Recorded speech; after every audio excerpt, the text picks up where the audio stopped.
حضرت عائشہ کہتی ہیں کہ میں نے رسول اللہ صلی اللہ علیہ وسلم کو کسی نفل کی ادائیگی کے لیے، یعنی سنت بھی اصل میں نفل نماز ہے، ایک فرض ہوتی ہے ایک نفل، پھر جو آپ نے زیادہ تاکید سے پڑھی ان کو سنت قرار دے دیتے ہیں اور باقی جو کبھی کبھار پڑھی وہ نفل ہو جاتی. کسی نفل کی ادائیگی کے لیے اتنی جلدی کرتے نہیں دیکھا جتنی جلدی آپ نماز فجر سے پہلے 2 رکعتوں کے لیے کرتے تھے. جلدی پڑھتے نہیں تھے، یعنی اس کی ادائیگی کے لیے آپ فکر کرتے تھے. حضرت عائشہ ہی سے روایت ہے کہ نبی صلی اللہ علیہ وسلم نے طلوع فجر کے وقت 2 رکعت نماز، یعنی فرض کی بات ہے یہاں، آپ نے 2 رکعت نماز پڑھنے کی شان کے بارے میں فرمایا کہ ان کو پڑھنا میرے نزدیک ساری دنیا سے زیادہ محبوب ہے. آپ نے فرمایا جو آدمی عشاء اور فجر کی نمازوں میں آ سکتا ہے تو اس پر لازم ہے کہ وہ آئے، اگرچہ اسے گھسٹ کے کیوں نہ آنا پڑے، یعنی گھٹنوں کے بل یا پیٹھ کے بل گھسٹ گھسٹ کے ہی آنا پڑے تو بھی آئے، لیکن آئے ضرور. کیوں؟ اس لیے کہ جو شخص فجر کی نماز پڑھتا ہے وہ اللہ کی حفاظت میں آ جاتا ہے. رسول اللہ صلی اللہ علیہ وسلم نے فرمایا جس نے صبح کی نماز پڑھی پس وہ اللہ کے ذمے میں ہے، اللہ کی حفاظت میں ہے، اللہ کے ذمے ہو گیا. پس اللہ تم سے اپنی حفاظت کے بارے میں کسی چیز کا مطالبہ نہ کرے. کیا مطلب ہے اس کا؟ یعنی جو اللہ کے ذمے ہے اس پر کوئی ظلم نہ کرے اور ظلم کر کے اللہ کے سامنے جواب دہ نہ ہو، اس لیے کہ جس سے اللہ پوچھے گا، مطالبہ کرے گا، یقیناً اسے اپنی گرفت میں لے لے گا اور لے کر منہ کے بل جہنم میں پھینک دے گا. اس سے کیا بات پتہ چلتی ہے کہ جو شخص فجر کی نماز کی حفاظت کرتا ہے وہ اللہ کے قریب ہو جاتا ہے، اللہ کی حفاظت میں ہو جاتا ہے. کسی کو حق نہیں کہ اس پر ظلم اور زیادتی کرے. جو اس شخص پر زیادتی کرے گا جو فجر پڑھتا ہے تو وہ دراصل اس ذمے میں خیانت کر رہا ہے جس کو اللہ نے اپنے ذمے لیا ہے، اور پھر قیامت کے دن اللہ تعالیٰ ایسے شخص کو پکڑے گا. یعنی فجر پڑھنے والے کی عزت اور احترام لازم ہے، کیونکہ صرف مومن ہی اس کی پابندی کرتا ہے.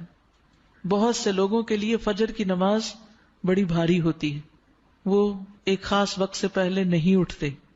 کچھ لوگوں کی اکثری قضا ہو جاتی، وہ چونکہ دیر سے سوتے ہیں تو صبح اٹھ نہیں پاتے، تو ان کی حفاظت اللہ کے ذمے پہ نہیں ہے. تو اس لیے بہت ہی فکر کرنی چاہیے کہ فجر کی نماز قضا نہ ہو، یعنی کوئی باقی کر لیں، نہیں، کیونکہ باقی تو پھر ہم جاگ ہی رہے ہوتے ہیں نا، تو اذان بھی سنائی دے دیتی ہے اور وقت بھی پتہ چل رہا ہوتا ہے اور دوسروں کو بھی ہم دیکھتے ہیں پڑھ رہے ہیں تو پڑھ ہی لیتے ہیں. لیکن فجر کی چونکہ ایک ذمہ داری ہوتی ہے اٹھنے کی بھی، اور پھر وقت پر اٹھنے کی، اور پھر مسجد میں جانے کی، تو اس لحاظ سے اس کی حفاظت بہت ضروری ہے. اور فجر پڑھنے والا شام تک اللہ کی حفاظت میں ہوتا ہے. اس میں ایک واقعہ بھی آتا ہے احادیث کی کتابوں میں.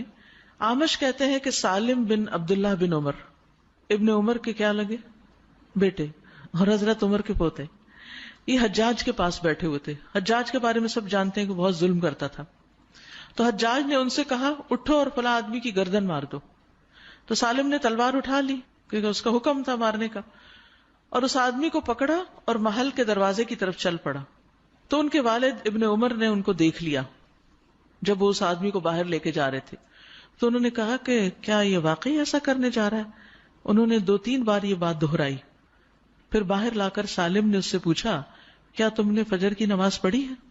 یعنی جس کو مارنے کا حکم تھا، کہا تم نے فجر کی نماز پڑھی ہے؟ اس نے کہا ہاں. سالم نے کہا پھر تم جس راستے سے جانا چاہتے ہو چلے جاؤ، اور وہ واپس آئے اور تلوار پھینک دی. حجاج نے ان سے پوچھا کیا تم نے اس کی گردن اڑا دی؟ انہوں نے جواب دیا نہیں. حجاج نے پوچھا کیوں؟ سالم نے جواب دیا میں نے اپنے والد کو یہ کہتے ہوئے سنا ہے کہ رسول اللہ صلی اللہ علیہ وسلم نے فرمایا جس نے فجر کی نماز ادا کی وہ اللہ کی حفاظت میں ہے یہاں تک کہ شام ہو جائے. تو ان کے والد نے ان سے کہا کہ سمجھدار رہو، میں نے تمہارا نام اسی لیے سالم رکھا کہ تم سلامت رہو، یعنی اللہ کے ذمے کے اندر خیانت نہ کرو. تو بہرحال اس سے یہ پتہ چلتا ہے کہ انسان سے بڑے بڑے حادثے، بڑی بڑی مصیبتیں ٹل جاتی ہیں جب وہ فجر کی نماز کی حفاظت کرتا ہے. اب تو الحمدللہ ہر شخص کے موبائل پر الارم ہوتا ہے اور موبائل ہر شخص کے سرہانے ہوتا ہے، تو کوئی بھی یہ نہیں کہہ سکتا کہ میں صبح نہیں اٹھ پایا. 1 نہیں 2 3 الارم لگا لیں، 5 منٹ کے وقفے پہ رکھ لیں اس کو، کیونکہ جو شخص یہ 2 نمازیں پڑھے گا، بخاری میں آتا ہے وہ جنت میں داخل ہوگا. ایک اور روایت میں آتا ہے وہ آدمی ہرگز دوزخ میں نہیں جائے گا جس نے سورج نکلنے سے پہلے اور سورج کے غروب ہونے سے پہلے نماز پڑھی، یعنی فجر اور عصر کی. اور پھر آپ نے فرمایا ان نمازوں میں سستی نہ کرو اگر تم اللہ کا دیدار کرنا چاہتے ہو، اس طرح کہ جیسے تم 14ویں کے چاند کو دیکھتے ہو، اور تمہیں کوئی دھکم پیل کا بھی واسطہ نہیں پڑے گا. یعنی جو ان نمازوں کی حفاظت کرتا ہے وہ اللہ کے دیدار کے قابل ہوگا. اور پھر بعض اوقات لوگ رات قیام کرتے رہتے ہیں، آخر حصے میں سو کے فجر قضا کر دیتے ہیں. کیا ہے تہجد کے لیے اٹھے تھے، وہ آنکھ نہیں پھر کھلی فجر کے لیے. تو یہ نہیں ہونا چاہیے. عمر رضی اللہ عنہ کہتے ہیں میں صبح کی نماز با جماعت پڑھوں یہ مجھے اس سے زیادہ محبوب ہے کہ میں ساری رات قیام کروں.